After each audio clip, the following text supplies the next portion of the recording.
The first time my sister accused me of faking my pregnancy, she did it during my grandmother's funeral. I was standing beside the casket, exhausted, nauseous, and barely 12 weeks along, when Vanessa laughed loud enough for the entire church to hear. She told everyone I had invented the pregnancy because my boyfriend had just broken up with me and I needed attention. People stared at my stomach like they were waiting for evidence. My own mother stayed silent. That hurt worse than the whispers for months. Vanessa repeated the lie at every family gathering. She said there was no baby, no father, and no future for me. But everything changed the night I went into labor. Because the second the nurses placed my daughter in my arms, the entire room went quiet. My baby had the same pale green eyes, identical dimples, and unmistakable face as Vanessa's husband, Daniel. I wish I could say Vanessa and I used to be close, but the truth is, she treated me like competition for as long as I could remember. She was older, louder, prettier, and somehow always the favorite. If I got an A in school, Vanessa had already gotten one first. If I bought a new dress, she found a better one. Every achievement in my life became something she needed to beat. When Vanessa married Daniel, she acted like she had finally won some invisible contest between us. Daniel came from money, drove a luxury car, and treated her like a queen in public. At family dinners, she kept finding ways to remind everyone that I was still single and renting a tiny apartment over a laundromat. The truth was, Daniel always made me uncomfortable. He flirted constantly, even when Vanessa was sitting right beside him. He would compliment my body, touch my lower back, or joke that he would have married the other sister if he met her first. I ignored it because I didn't want drama. Vanessa worshipped him, saying anything would have destroyed the family. 8 months before my daughter was born, Vanessa hosted a huge 4th of July party at their lake house. She got drunk before sunset and spent most of the night screaming at guests over meaningless things. Around midnight, I decided to leave, but Daniel stopped me near the garage. He apologized for Vanessa's behavior and offered to walk me to my car. That conversation should have lasted 30 seconds. Instead, Daniel started venting about his marriage.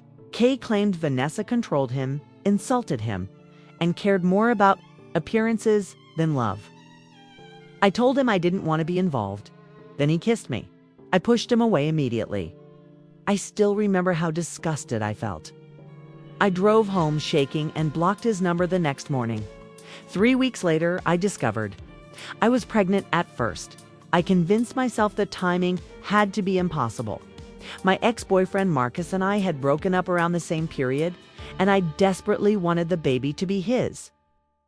But Marcus had secretly gotten a vasectomy years earlier. When he told me that, I felt the floor disappear beneath me. I spent days staring at the positive pregnancy test, trying to figure out how my entire life had collapsed because of one terrible moment. I considered ending the pregnancy, but every time I imagined it, I started crying. Eventually, I decided the baby deserved a chance, even if my family hated me forever. When Vanessa found out, she didn't ask questions. She immediately started attacking me online. She told relatives I was sleeping with random men and inventing fake stories for sympathy. She even posted on Facebook that I was emotionally unstable and needed professional help. The stress became unbearable. My mother stopped calling. My cousins avoided me. People who once hugged me suddenly looked embarrassed to stand beside me in public. Meanwhile, Daniel acted completely normal around Vanessa, like none of this involved him. Then came the baby shower disaster. My best friend Ava secretly organized a small shower because nobody in my family wanted to celebrate my pregnancy. Rented a modest community hall and decorated everything with yellow flowers. For the first time in months, I felt happy. Then Vanessa arrived uninvited. She walked into the room carrying a fake baby doll wrapped in a blanket. Everyone froze while she laughed and announced that the doll was the only baby my sister will ever have. Some people actually laughed with her. I wanted to disappear, but Ava stepped between us and told Vanessa to leave. instead of leaving. Quietly, Vanessa knocked over the cake table and screamed that I was ruining the family name. Someone recorded the entire scene and uploaded it online.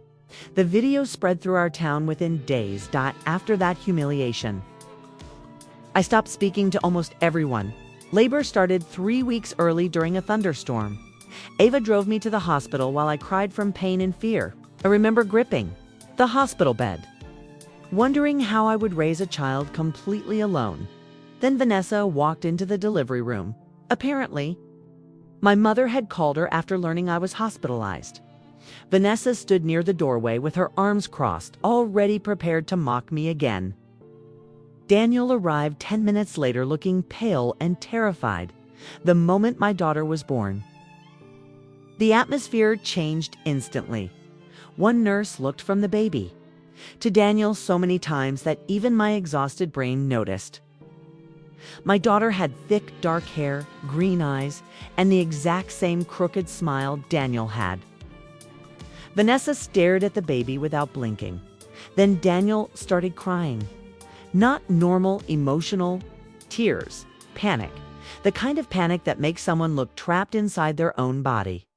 Vanessa slowly turned toward him and asked why he looked scared. It couldn't answer. Finally, I told the truth. I explained what happened after the 4th of July party and admitted I believed Daniel was the father. Vanessa slapped him so hard, the sound echoed through the room. My mother started screaming. Nurses rushed inside because they thought someone was dying. Daniel kept insisting it was a mistake, but nobody listened. The resemblance was too obvious. Even the doctor looked uncomfortable. I expected Vanessa to blame me forever. But something surprising happened instead. Daniel confessed everything, not just about me, about multiple affairs. Secret credit card debt, money he had stolen from Vanessa's personal business account. He admitted he stayed married only because Vanessa's family funded his lifestyle. The perfect husband image shattered in less than 10 minutes. The hospital gossip spread faster than wildfire. By the following weekend, people who ignored me for months wanted updates, apologies, and explanations. Women from church brought casseroles to my apartment, pretending they supported me. I learned many people never care about the truth until embarrassment exposes them publicly forever afterward. Vanessa threw him out immediately. Their divorce became vicious, especially after she discovered he had emptied part of their savings account weeks earlier. Meanwhile, my mother tried apologizing for abandoning me during my pregnancy. But I couldn't forgive her that quickly. For the first time in years, Vanessa stopped acting superior. One afternoon, about 2 months after the birth, she showed up at my apartment alone. No makeup, no designer clothes, just exhaustion. She admitted she spent years trying to compete with me because our mother constantly compared us growing up. She said humiliating me made her feel powerful for a few minutes. Then she started crying. I didn't magically forgive her. Some wounds stay open for a long time. But I finally understood that Vanessa's cruelty had less to do with me and more to do with her own emptiness. Today, my daughter is almost 3 years old.